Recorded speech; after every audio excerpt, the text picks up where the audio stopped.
Good afternoon, everybody. Sorry I'm a couple minutes late. All right.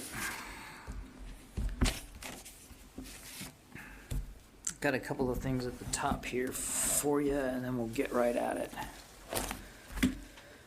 First, I want to highlight the new directive. I think you've seen it, issued by the Department on the use of masks and other public health measures. In accordance with an executive order, all individuals on military installations and all individuals performing official duties on behalf of the department from any location other than the individual's home, including outdoor shared spaces, will wear masks in accordance with the most current CDC guidelines.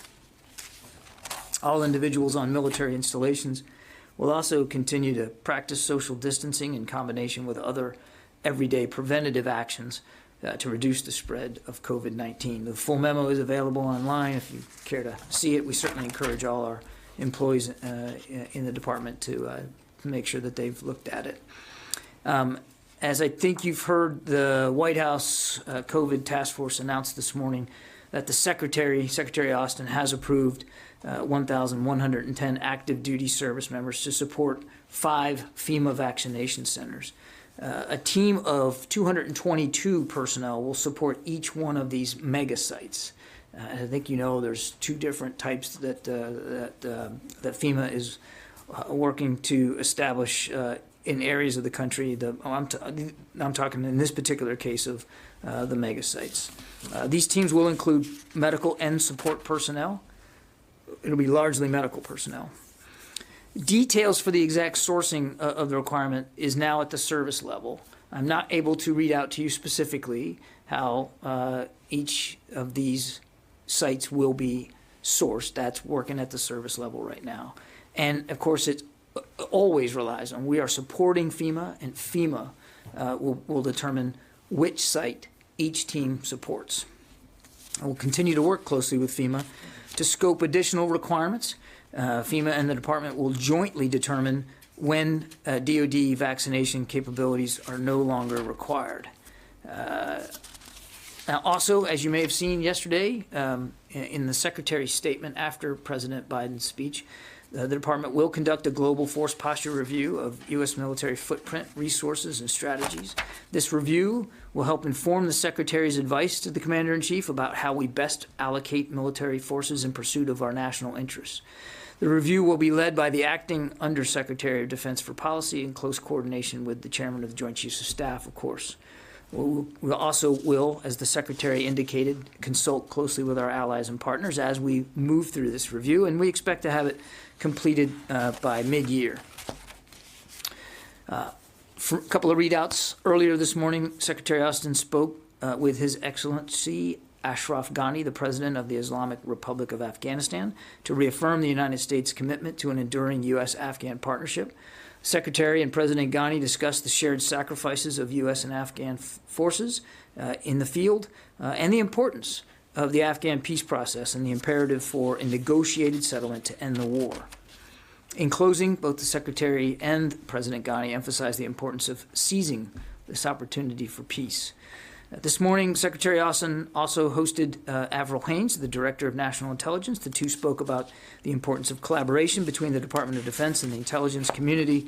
Director Haines also had a chance to meet with Chairman Milley as well as senior intelligence officers of each service. Lastly, the Secretary met with the chiefs in the Joint Chiefs Conference Room, colloquially known as the Tank. Met with them this morning. It was his first opportunity to meet with them collectively in the Tank to discuss a range of issues of importance to all of them. He had a chance to walk through with them what his priorities were as he is now getting more acclimated to the job and sort of things he wanted to tackle, as well as listening to them about what was on their minds and what their priorities were. So it was the first of what I'm sure will be many such discussions. With that, take questions. I think I have. Oh, by the way, so I have been appropriately counseled by all of you about the use of the phones versus the room, and I can be taught. So what we're going to do is I'm going to go to two on the phone and two in the room, and we'll just keep going back and forth like that. We'll start with Lita. Go ahead. Hi, John. Thanks. Two things. One, I'm wondering if you have any even timing estimates on the FEMA teams, and just a quick point of clarification. Do you know if the military of one of these five or two of these five or whatever is one of them going to one of the sites in California, or are two of the teams going to California? So the first, well, I should say the first. What we know is that sort of there's 1,100. An initial group, one team of 222, will be deploying to California, to a site in California in coming days. We expect that they'll be able to get on site on or about the 15th of this month. But I would refer you to FEMA to speak specifically to what location that is. Now that's just one team of this initial tranche of 1,100 personnel. We're still working with FEMA to determine what those other teams, what sites those other teams will go to, and in what order. In other words, what the timeline is. What I can tell you is the first team of 222 will be going to a site in California. Does that answer your question, Lita? Yeah. The second one was actually Saudi Arabia. Can you give us a broader understanding right now of what the U.S. military aid or training is going to Saudi Arabia, and whether or not there are any? I think all the Patriot batteries were removed, but if there's any other equipment or other military aircraft and other weapon systems there, and what your understanding is of what the military will be able to continue to do under the president's latest order. Thanks. And that's all I have. Thank you. Well, I'll have to take the question on the laydown, Lita. I don't have that in front of me, exactly what is there in the country. But as a result of the president's order yesterday, DOD had been providing some limited non-combat assistance for coalition operations, and that would include intelligence and some advice and best practices. And that all has been terminated. But Saudi Arabia remains a partner in terms of combating terror in the region. The president's order was very much directed on the coalition efforts in Yemen, and I would stress that this will be an interagency process, figuring out how we're going to go forward on this, and we certainly wouldn't want to get ahead of any decisions that haven't been made yet.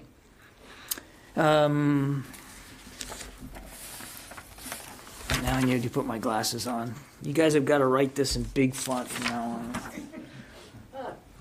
Louis Martinez. Hey, John. Quick question about the global posture review. You said that you expect it to take place or be resolved by mid-year. Does that mean that any force level drops around the world or any inflows are not going to happen until that time? And particularly given the focus on Germany. Thanks. So, Louis, I mean, in terms of permanent structure and permanent areas where we are permanently based, forward deployed, if you will, obviously the Secretary wants to get his arms around all that, and that's what the posture review is about. It's about where we are based and to what degree we are there in terms of numbers of men and women, but also the purpose for being there, and that's what the force posture review is all about. But, and I don't think you were asking this, but just to be clear, we still have a rotational presence in many parts of the world. Just last week we were talking about aircraft carriers and where they're operating. So that rotational deployment scheme, that's not affected by the posture review. We still have security commitments around the world that we have to meet, and we're going to continue to meet them. But before the Secretary advises or recommends to the President any permanent force structure changes in terms of our facilities and the units that we have around the world, he wants to get this posture review done first. Did that answer your question, Louis? It does, and also just on Afghanistan, is that separate? You know, the conditions-based assessment of the deal with the Taliban, is that a part of the same posture review, or is that a separate assessment onto itself?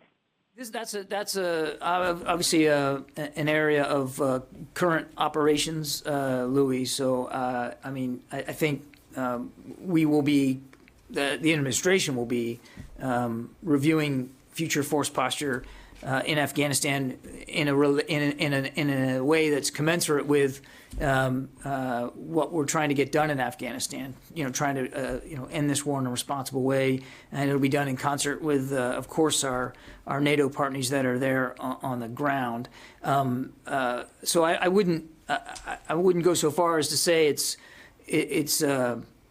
totally separate. I mean, the global posture review is still looking at our force posture around the world, but obviously what happens with respect to Afghanistan will be done in keeping with the decision-making processes that are already in place for that part of the world, and in keeping with, again, our NATO allies. You know, the Defense Ministerial is coming up.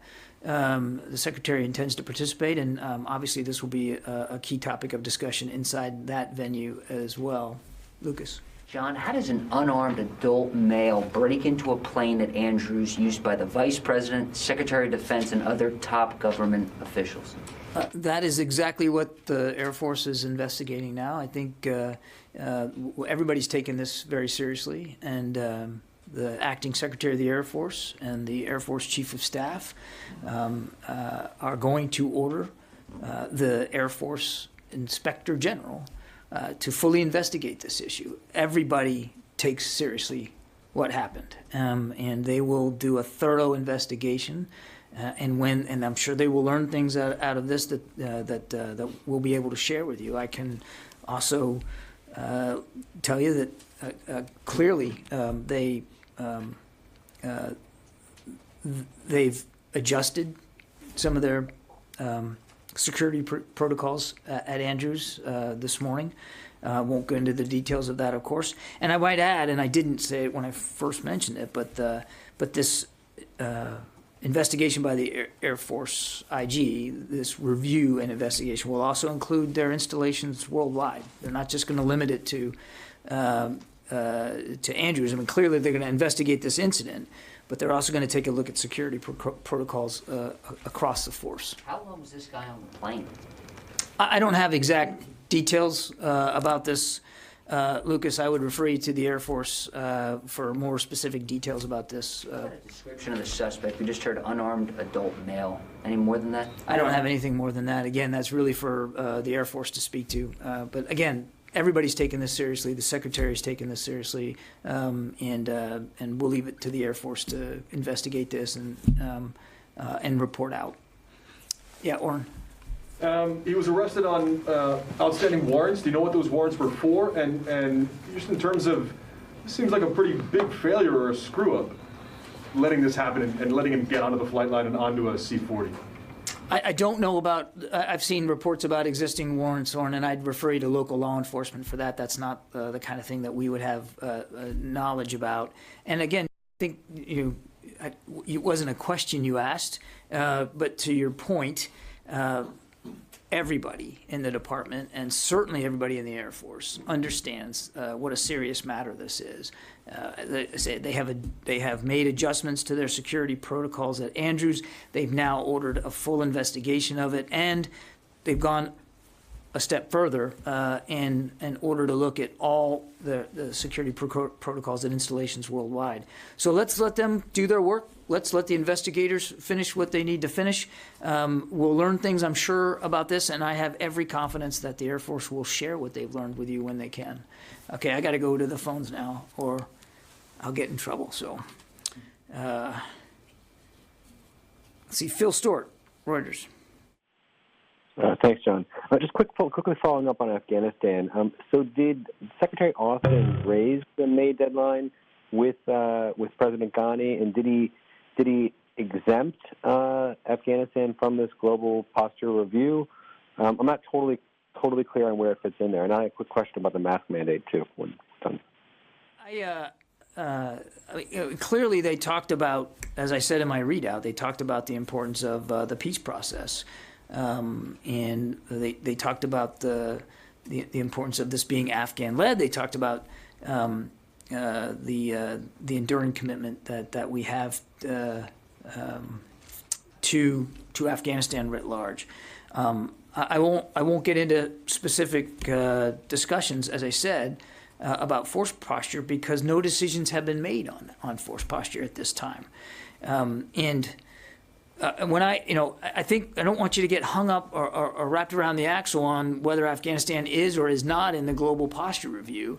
I mean, we have to, as an administration, we have to decide, and we are reviewing what we're doing in Afghanistan. We're reviewing the Doha Agreement. We're reviewing the compliance with the Doha Agreement. We have recommitted ourselves to a political solution. We don't believe there's a military solution.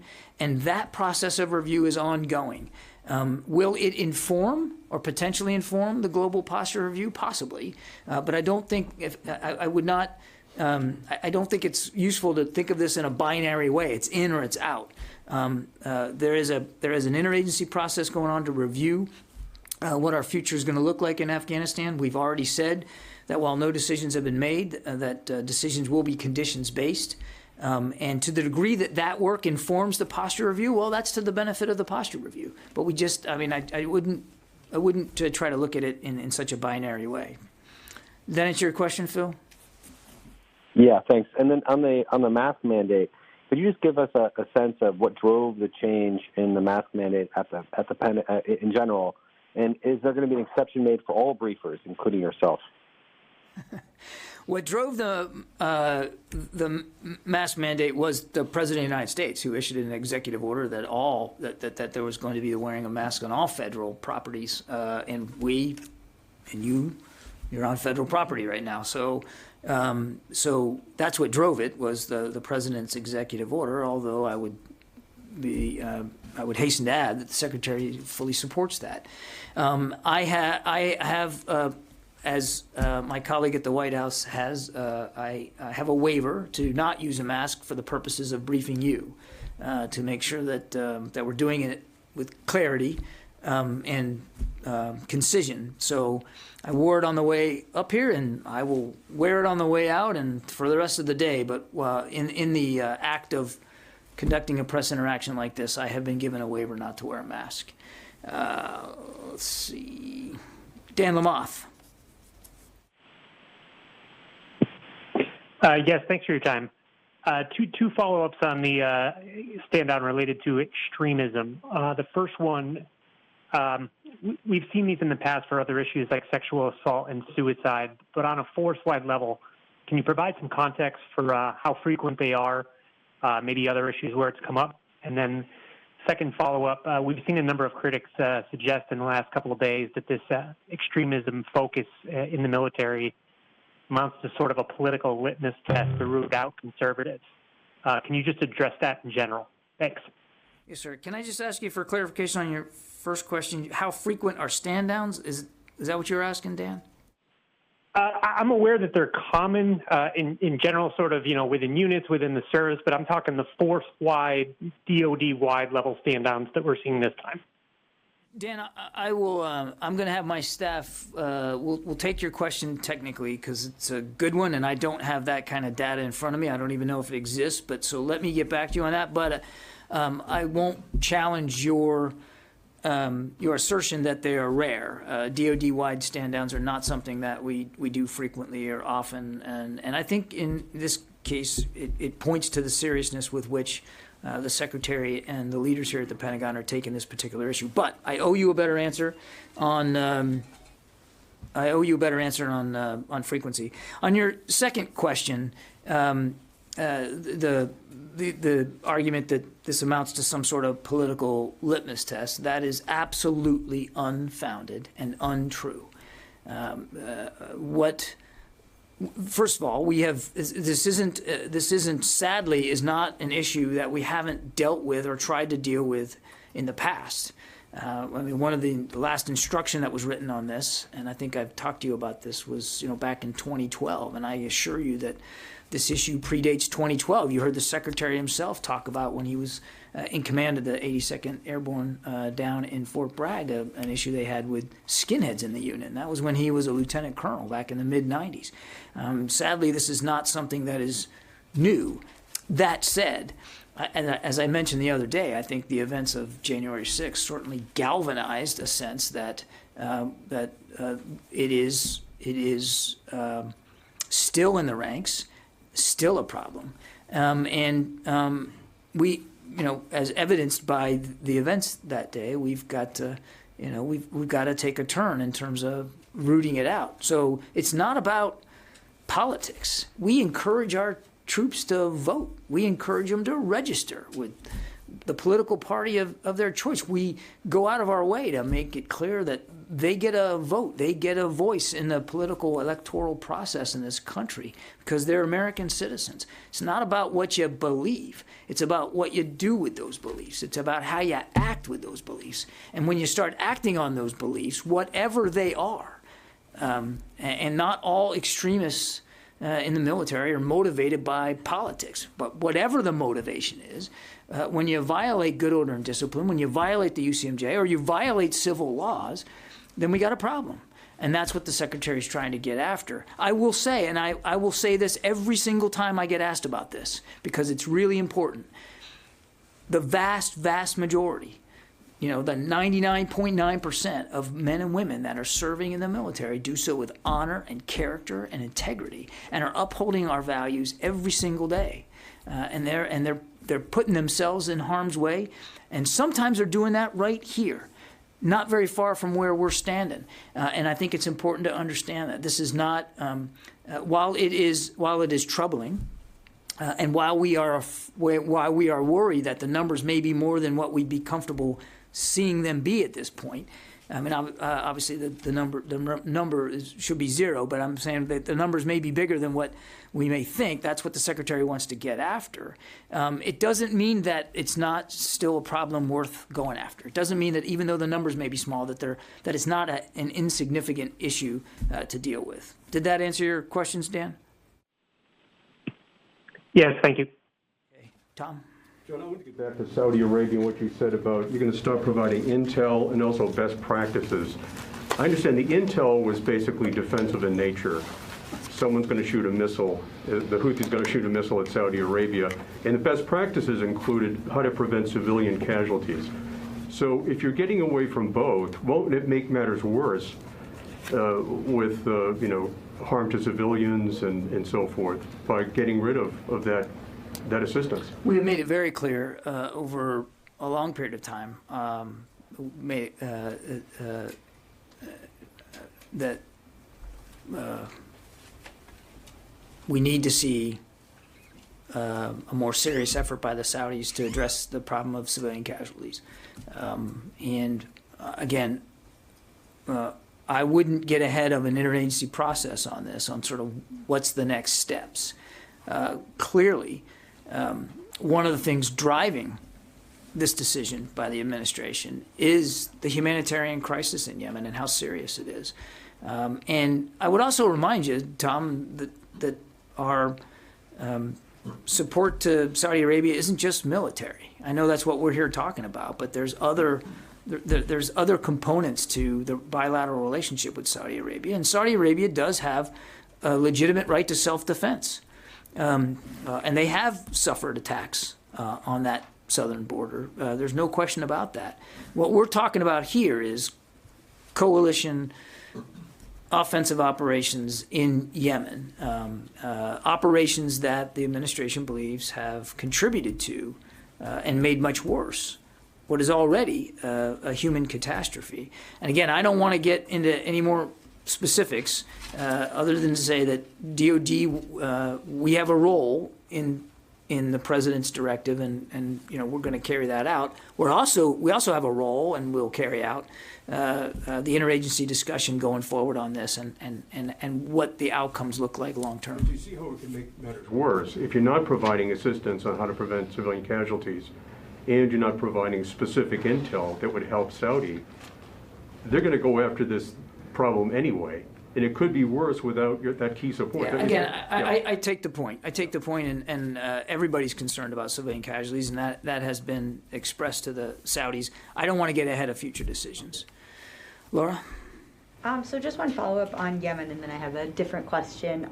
So are you saying that you're specifically ending intelligence sharing related to the defense of Saudi Arabia? No, that's not at all what I'm saying. I'm saying it's That's related. my understanding as Related to sharing. these are related. What we've been doing related to coalition operations inside Yemen. Okay, because my understanding was that was the bulk of the intel sharing that we did. I'm not going to talk about intelligence matters up here, but this is related to coalition operations in Yemen. Okay. Saudi coalition. So we were providing that kind of support previously? We had been providing intel sharing support. For the coalition operations? Yes. Okay. And then my second question is, did Secretary Austin attend the meeting today with the NSC on Iran, and what was discussed?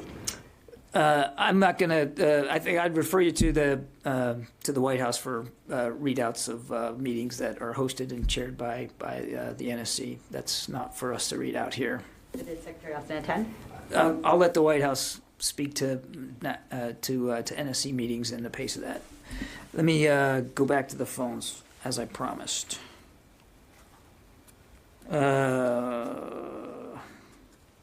Todd from Military Times.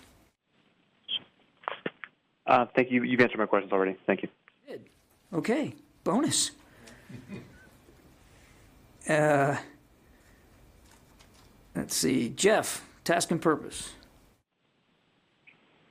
Thank you. The Air Force just put out its statement that it's ordering a review of security worldwide following this intrusion.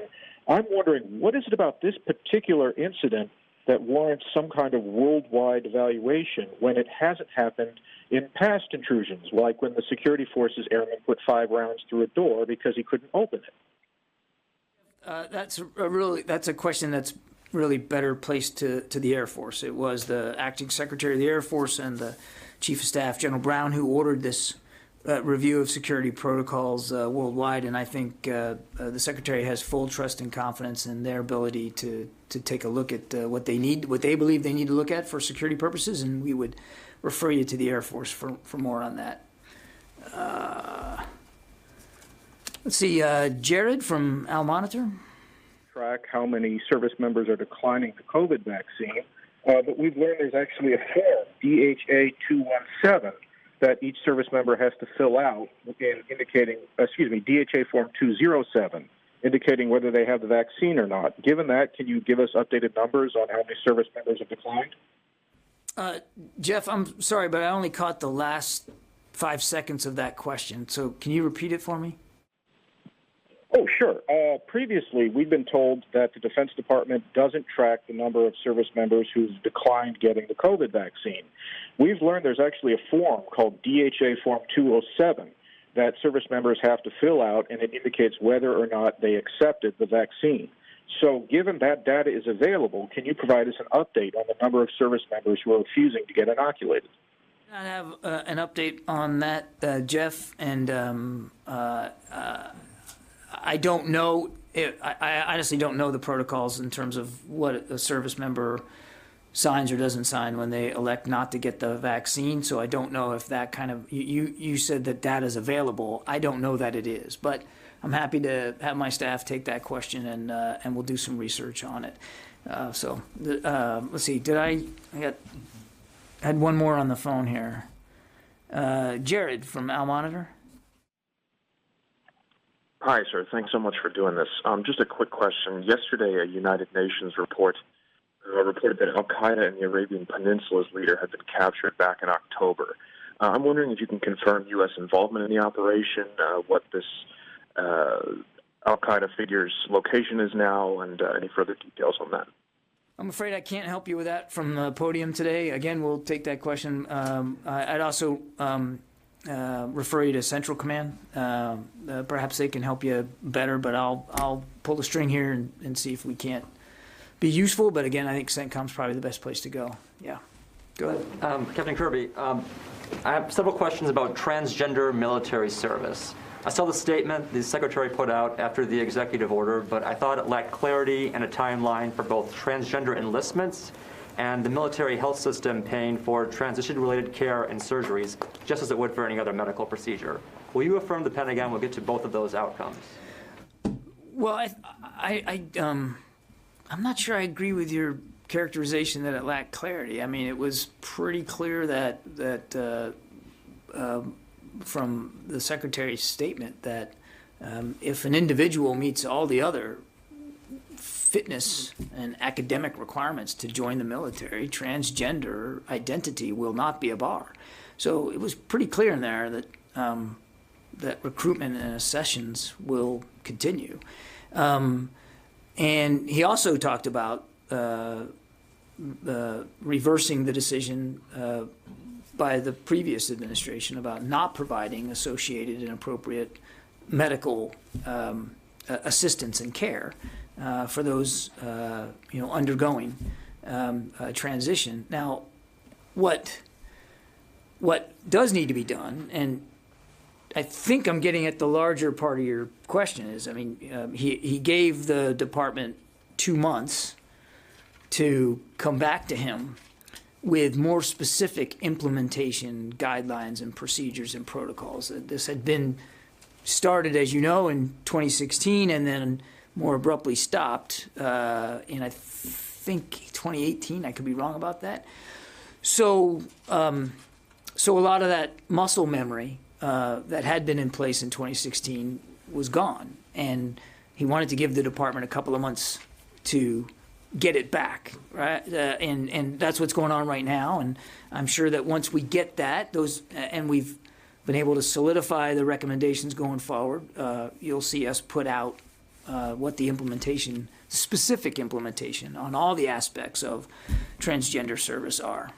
What's your expected timeline to get to the end result? I'm sorry? What is your expected timeline to get to the end result? The end result being providing for care, transgender enlistments, and... Again, I would say, in terms of enlistments, that issue's solved. You can list right now and be You can, if you meet all the other requirements, physical fitness and your academic and all the other requirements to enlist in a branch of the armed forces, transgender identity will not be a bar. So today, somebody can walk in and join. Now, I said there's some implementation things that we have to get in place to make sure that continued service is not impacted either. And so we just want to go back and take a look at where we were in 2016 and make sure we issue appropriate guidelines to the force. This might be splitting hairs. Transgender identity is not a bar to service, but is a diagnosis of gender dysphoria a bar to service? No. And then the executive order calls for consultation with the Joint Chiefs in this matter. What kind of weight will the Joint Chiefs have on this as this goes forward?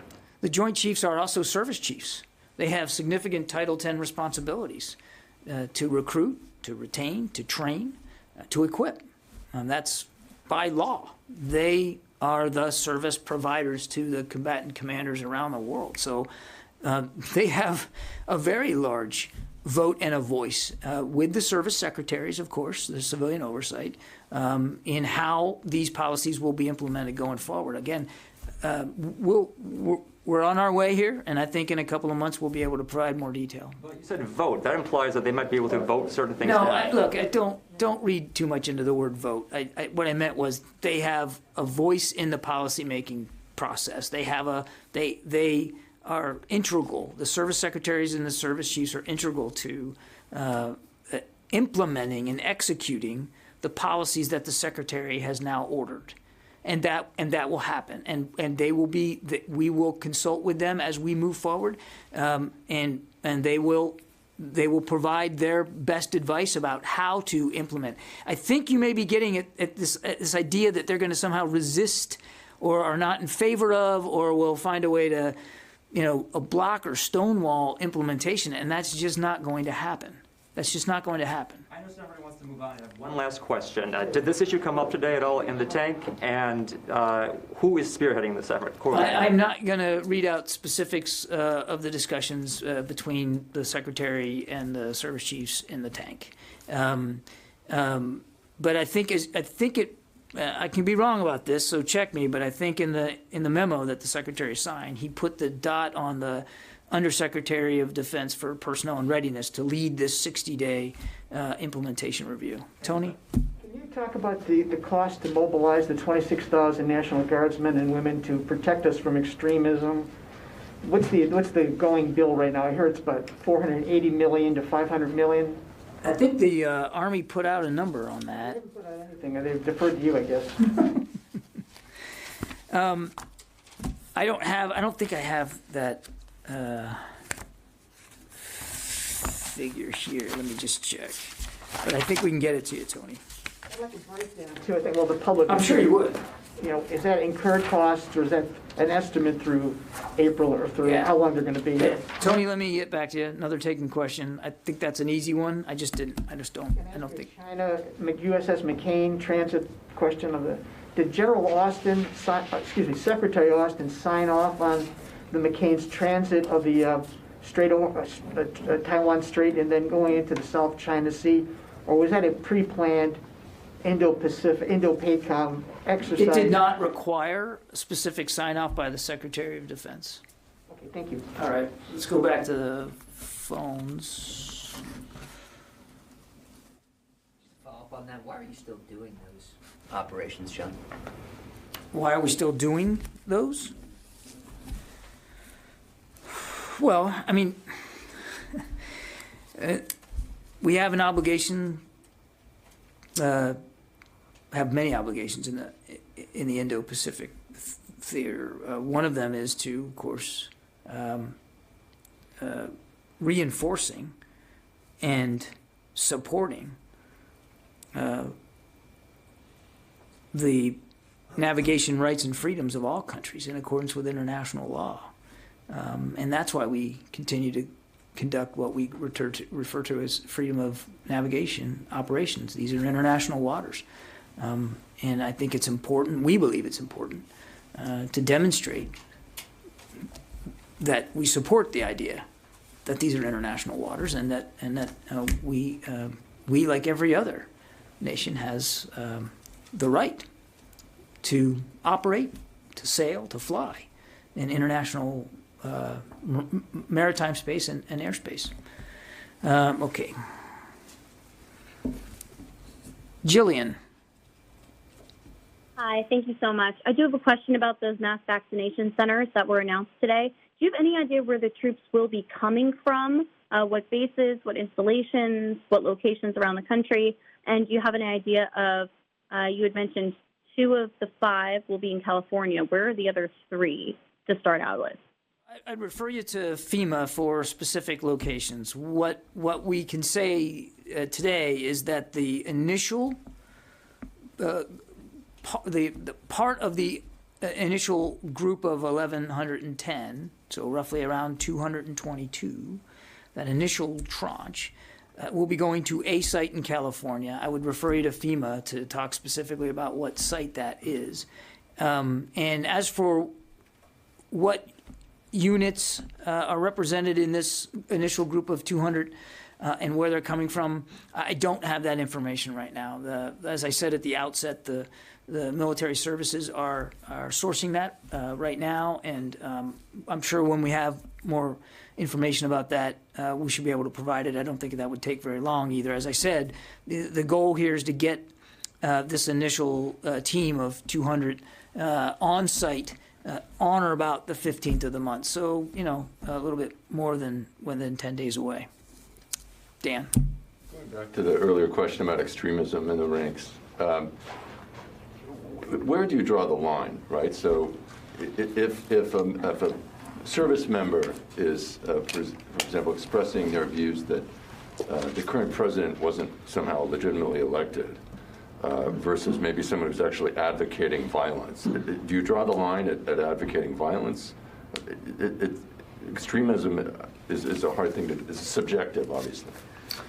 Well, so you've hit on something that's really important, Dan, and that's how you get your arms around this problem. And one of the discussions that in the meeting earlier in the week that the secretary had with the chiefs and the service secretaries was exactly that. What are the definitions? The definitions that we're operating under now were based on 2012 instruction, and so do we need to revisit that? Does that still apply? And I think those are the questions. You're asking the very same question that the secretary and the chiefs are asking. How do you define it? But to your other point, Dan, it isn't about what you've internalized.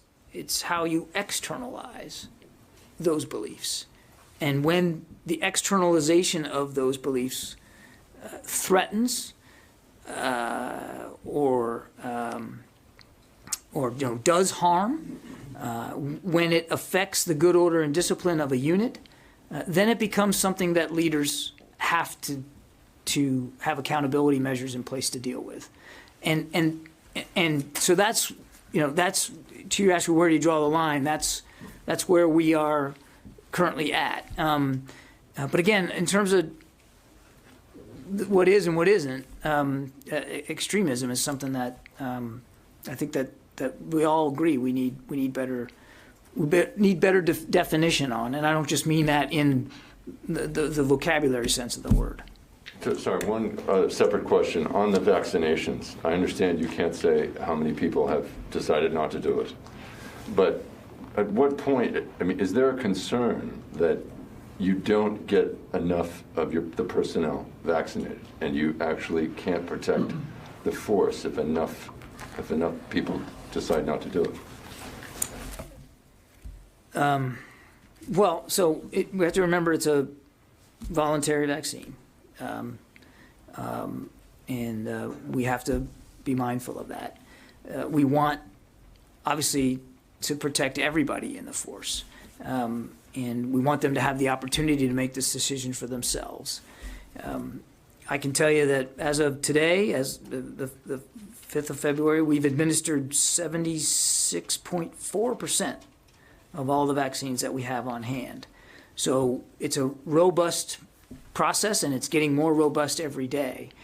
And clearly we have to balance our legitimate concerns for health of the force and readiness with the fact that these individuals have a right to say that they don't want it. But I'm not a clinician and not a doctor, so I can't tell you that a certain number at a certain percentage all of a sudden gets us there. But we're making a very concerted effort, and as I said, it's getting more refined and better every day.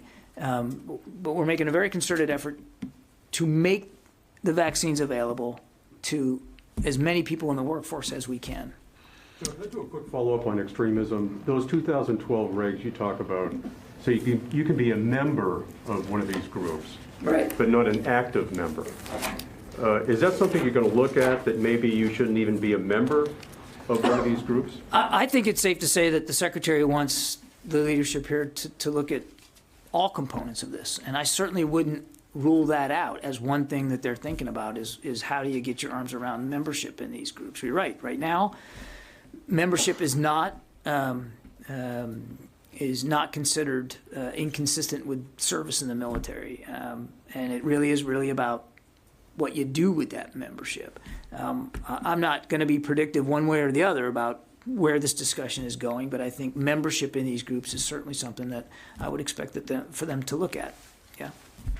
Can you please be more specific about the nature of assistance you'll continue to provide to Saudi Arabia to defend its borders And second question, what level of cooperation you expect from Saudi Arabia and UAE in the Pentagon's operation against Al-Qaeda in the Arabian Peninsula, of course, in the light of... Right, actually, that's a good point. I mean, I should have said that at the top, that, I mean, the U.S.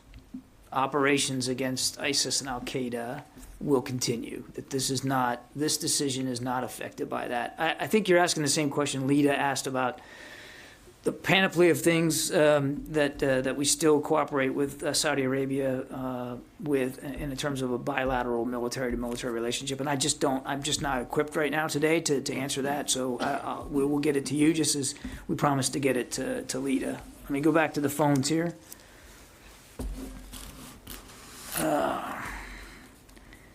Let's see. Sylvie from AFP. Hello. I have a follow-up to a question, an answer you gave to Louis about the review, the worldwide review, posture review.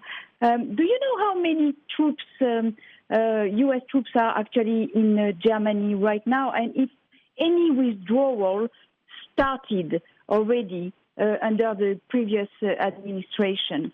And also, I would like to know the position of the Secretary on the relationships with Turkey and the fact that Turkey now is in possession of the Russian S-400. Look, I'm going to have to. I didn't prepare for the exact number of personnel we have in Germany, but that's a gettable number, and we can get that for you. The only thing I would say and try to reiterate is what I said before in his conversation with the Minister of Defense of Germany. He made it clear that while no decisions have been made yet, whatever decisions are made about our troop levels there or anywhere in Europe, and we're going to make those in consultations with the governments concerned. We're grateful for the support that the German government continues to give us and has given us for so many years.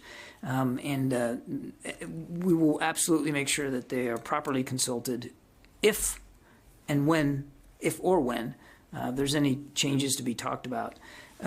As for Turkey, again, I would remind that Turkey is a longstanding and valued NATO ally, but their decision to purchase the S-400 is inconsistent with Turkey's commitments as a U.S. and NATO ally. Our position has not changed. The S-400 is incompatible with the F-35, and Turkey has been suspended from that program. We urge Turkey not to retain the S-400 system. Turkey had multiple opportunities over the last decade to purchase the Patriot defense system from the United States and instead chose to purchase the S-400, which provides Russia revenue, access, and influence. Okay, I'll take one more, and I'll take it from the room, and then we'll head out. Go ahead, sir. Thanks. We're talking about vaccines. Once the vaccine is FDA approved, will it be mandated to soldiers, and then you'd go and pick up all those that have been denying it? And then I'd like to follow up on the rotations that you mentioned. So rotations are going to be continuing. And in Europe specifically, does the Secretary agree with what Secretary Esper said last July, that more rotations should be happening in Eastern Europe? And are those conversations ongoing, or are they going to wait until the 6-month review finishes? I don't know of any changes to rotational deployments to Eastern Europe, and I have nothing in terms of future decisions to announce with respect to that today. On your other questions, a hypothetical, I don't want to get ahead of FDA certification of the vaccine. If it becomes a certified FDA-approved vaccine, then I'm sure that medical policy in the military will adjust to that. What that looks like exactly, I'm not at liberty to say today. Right now, it's being offered on a voluntary basis, and we're going to have to, we are going to continue to respect that. Okay, thanks everybody. DC, who's footing the bill? How did I not know that you were going to just jump right in there? Who's footing the bill, what? For the National Guard in the nation's capital. I would refer you to the Army for that. I don't have the specific information about the budget process there, but the Army could probably better answer. And when are they leaving? As I said before, and the Secretary made this case when he was up on Capitol Hill visiting with guardsmen, that we don't want them to perform this mission one day longer than they have to. And we are proud of them, and we are grateful for what they're doing, leaving their families and their jobs, and